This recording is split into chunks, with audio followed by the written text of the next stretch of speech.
Nah, kondisi di Rumah Sakit Umum Sayang Cianjur ya, Komandan. Syederalun, Gubernur Jawa Barat Ridwan Kamil atau Kang Emil mengatakan tim tenaga kesehatan atau nakes telah disiapkan untuk memberikan pertolongan serta perawatan bagi para korban luka akibat gempa bumi Cianjur. Para nakes itu terdiri dari lebih dari 90 paramedis dan lebih dari 30 dokter spesialis bedah. Mereka disiagakan untuk merawat korban yang mengalami luka ringan hingga berat. Selain nakes, persediaan oksigen pun dianggap cukup untuk mengantisipasi korban luka yang membutuhkan oksigen.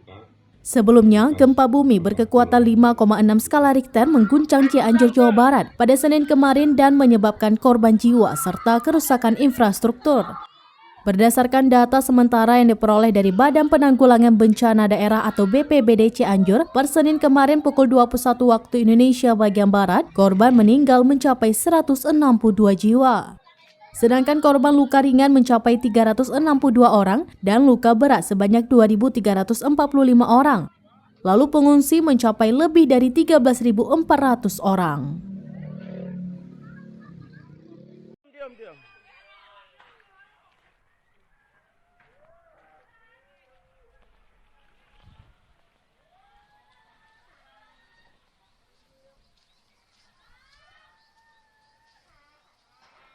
Aduh, mobilnya damar dikena nih.